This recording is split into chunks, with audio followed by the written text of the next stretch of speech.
wife interrupted you? हम इनको introduce करने के लिए इसलिए बोले आप लोग को कि ये पिछले साल ही बोर्ड दिए हैं। ये जो लड़कियां करती है ना, मेहंदी पर चीटिंग कर लेना, कुछ फॉर्मूला लिख लेना, या फिर नेल पेंट पर कुछ पेन से लिख के फॉर्मूला कर लेना, ठीक है। तो ये सब तो बिल्कुल मतलब जो जलन की भावना होती है ना पढ़ाई में, वो रखा। फर्स्ट आना आसान होता है, लेकिन फर्स्ट पे रहना बहुत ज़्यादा मुश्किल है। दूसरे लोगों से ज़्यादा अच्छे नंबर लाना चाहते हो तो सबसे पहले आप अपना ड्रीम फिक्स करो, ठीक है।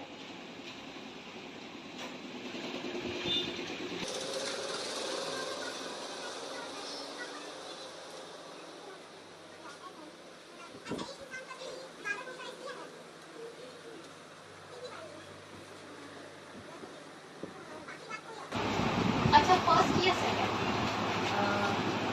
ऐसे तो हम फर्स्ट वाले एक बार सेकंड।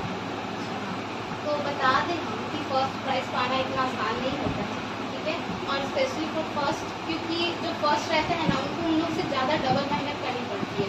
फर्स्ट आना आसान होता है, लेकिन फर्स्ट पे रहना बहुत ज़्यादा मुश्किल हो जाता है, क्योंकि आपको सबसे डबल मेहनत करना होगा। जो आपसे कॉम्पिटिशन कर रहे हैं, ऊपर से आपको उससे ज़्यादा डबल मेहनत करना होगा जितना आप पहले कर चुके हैं, ठीक है। इस वजह से आपको करना भी होगा। और दूसरे लोग, अगर आप दूसरे लोगों से ज़्यादा अच्छे नंबर लाना चाहते हो तो सबसे पहले आप अपना ड्रीम फिक्स करो, ठीक है, कि आप बनना क्या चाहते हैं फ्यूचर। और फिर उसके बाद उससे कंपटीशन करो। फिर चाहे दोस्त ही क्यों ना, दोस्ती अपनी जगह और कंपटीशन अपनी जगह है। हम जानते हैं कि स्टूडेंट है तो दोस्त को दिखा देंगे, क्योंकि अगर नहीं दिखाए तो अच्छी बात नहीं रहेगी दोस्तों के लिए। इसलिए वो कंपटीशन जब तक नहीं करोगे तो आगे नहीं बढ़ पाओगे। वो जो जलन की भावना होती है ना पढ़ाई में, वो रखा करो, ठीक है, कि किसी को आगे बढ़ने नहीं देना। और रही पास होने की बात, तो बोर्ड एग्जाम में पास होना बहुत ज़्यादा आसान है। बोर्ड एग्जाम में पास बस वही हो सकते हैं जो पढ़ते हैं, ठीक है। और जो बोलता है कि फेल हो गए हैं या थर्ड डिवीज़न आ गया है, तो आप समझ लो कि वो पढ़ता ही नहीं होगा। और जैसे आप हैंडल करते हो बोर्ड एग्जाम में ना, जब आपको क्वेश्चन पेपर दिया जाता है तो उसको केयरफुली आप भरा करो। जैसे नाम हो गया, रोल नंबर हो गया।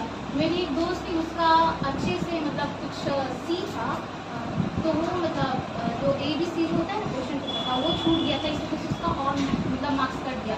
हम बोले कि कॉपी रिचेक के लिए दे सकती हो, लेकिन मेन बात ये था कि वो मतलब कुछ गलत की थी, इसलिए वो कॉपी रिचेक के लिए नहीं दी। तो ये श्योर रखना कि जो आप भर रहे हो अच्छे हो। और मतलब देखो फर्स्ट आने का जो मतलब बेंचमार्क होता है ना, कि 365 लाना है, 400 लाना है, तो फर्स्ट आना इजी है। लेकिन कहते हैं ना कि वो टॉपर में आना वो अलग बात है। फर्स्ट आना भी अब अगर बोलोगे ना पड़ोसी, क्योंकि हम फर्स्ट आए हैं, हाँ लगेगा कि हाँ चलो फर्स्ट आए, बट अब फर्स्ट आना भी अब कोई वैल्यू नहीं रखता है। टॉप में आना वैल्यू रखता है। अब सब टॉप आना चाहते हैं, ठीक है, टॉप 5 में, टॉप 3 में ऐसे, ठीक है। तो आप लोग अच्छे से पढ़िए और टाइम को मैनेज करना पड़ेगा। बहुत लोगों को ये होता है कि टाइम को मैनेज नहीं हो पाता है, बोलते हैं कि टाइम नहीं मिल रहा है। लेकिन देखा जाए तो हम लोग अपना टाइम वेस्ट करते हैं हर चीज़ में। आपको रात में तो कोई डिस्टर्बेंस नहीं होता होगा ना 10 o'clock, तो 10 to 12 कर लीजिए। 2 घंटा आप तो फ़ोन चलाते रहते हो उस टाइम, इस वजह से। और हाँ, इंस्टा, फेसबुक, स्नैपचैट, ये सारी चीज़ें फ़िलहाल 2-3 मंथ के लिए बंद कर दीजिए, क्योंकि मैंने खुद भी व्हाट्सएप तक यूज़ नहीं किया था, इसलिए हाँ यूट्यूब से आप थोड़ा सा डिस्ट्रैक्शन के लिए आप वीडियोज़ देख लो, ठीक है, लेकिन उसके बाद आप पढ़ाई करो वो ज़्यादा। हाँ, बेड पे सो के मत पढ़िएगा, क्योंकि नींद आता है, ठीक है। अच्छे से चेयर ले लीजिएगा, उस पर पढ़िएगा। हम तो रात भर बॉल चला के पढ़ते थे, 3 बजे सुबह तक पढ़ते रहते थे। और ज़्यादा तो नोट्स ही बनाने में मेरा टाइम निकल जाता था, इस वजह से। सर तो नोट्स दे देते थे, लेकिन और सबको हमको बनाना पड़ता था। और हर सब्जेक्ट का मतलब टेस्ट यूजुअली होता ही था। सर तो अभी एक ही दे रहा है, उस टाइम जब हम दिए थे टेस्ट, सर यहाँ रहते थे तो दूसरे सर वहाँ पर रहते थे, ऐसे ऐसे टेस्ट होता था। अच्छा पापा, जो बोर्ड हुआ था जब बोर्ड में बैठे थे तो उसका माहौल कैसा था? मेरे क्लास के टीचर तो बहुत स्ट्रिक्ट थे। बड़ी बात यह है कि आप बोर्ड में पूछोगे तो वो डायरेक्ट बोलेंगे कि आप मान लीजिए कि मैथ का रहा आपका सब्जेक्ट और वहाँ पे मैथ का दे रहे हो, तो वहाँ के टीचर जो होंगे, जो आपका वहाँ पे सिक्योरिटी में जो होंगे वहाँ पे, तो वो सबसे बड़ी बात है कि जैसे आप मैथ का क्वेश्चन पूछोगे वो बोलेंगे कि हम इंग्लिश का टीचर है। ये सबसे बड़ी बात है, और वो बात काटना होता है। और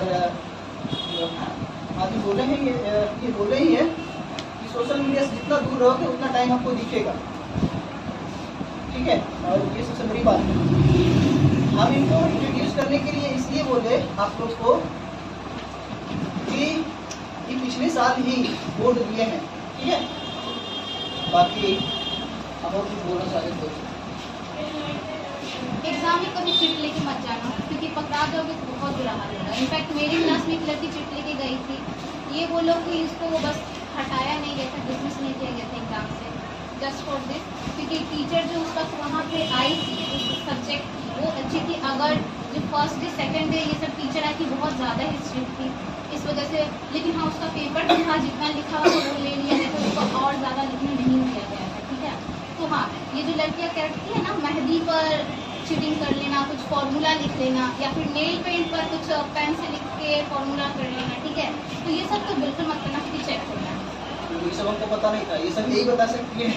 हाँ, क्योंकि घंटों लाइन में खड़े होकर हम देखे ना लड़की लोग का नेल पेंट में, तो कभी मेहंदी में, और कहते हैं ना हाथ तो टीचर लोग चेक करती थी, लेकिन जो पुलिस वाली होती थी वो तो मतलब बॉडी चेक करती थी ना, तो इसलिए हम बता रहे हैं चीटिंग निकाल गया तो भाई गई, क्योंकि बहुत मतलब अधिकतर जो वहाँ पे थी ना सब लोग स्ट्रिक्ट है, और आजकल तो और भी बढ़ता था, इस वजह से तो और भी ज़्यादा रहेगा इस वजह से। और हाँ, जो आपको एडमिट कार्ड मिला हो उसमें तो आपका सारा इंस्ट्रक्शन दिया होगा, तो कुछ मत पूछो, बगल में अगर बैठी हुई है दिखाने के लिए बोलो तो हाँ ठीक है मत दिखाओ, अभी हेल्प मत करो, पहले आप खुद का लिख लो, आप खुद का देख लो। इनफैक्ट आधे घंटे तक तो बिल्कुल मत करना, उसके बाद आप कर सकते, उसके बाद माहौल थोड़ा ईजी हो जाता है। अगर वो पूछती है, अगर आपको लग रहा है कि उसको दिखाना चाहिए तो हाँ ठीक है आप दिखा दो, ठीक है, बता दो थोड़ा सा, लेकिन उतना भी नहीं कि उसका फिर ज़्यादा मार्क्स आ जाए, क्योंकि अगर आपसे अच्छा ज़्यादा राइटिंग उसका रहा तो फिर उसका आ जाएगा ना। तो देख लो कैसा कॉम्पिटिटर है। हम तो और वैसे भी बसंते दोस्त हैं। ये ऐसा नहीं है, ये क्लास में भी रहती थी तो नॉर्मली नहीं दिखाती थी और बोलती भी नहीं थी। मान लीजिए कोई पीछे वाला आदमी गंदा लिख रहा है और खराब लिख रहा है, गलत लिख रहा है, तो उनको सजेस्ट भी कर सकती थी, मतलब वो गलत लिखे हो। सोचो कितना जलसी है। तो ये सब थोड़ा सा नोटिस करने वाली बात है कि आपको तारीफ भी दोस्ती करेगा और बुराई भी दोस्ती करेगा, तो उतना तक ही पावरफुल बनाइए जितना तक आप उनके कंफर्ट जोन में रह सकते हैं, ठीक है। तो हम उम्मीद करते हैं अच्छे इंटरेक्ट किए होंगे, ठीक है। Thank you. Thank you.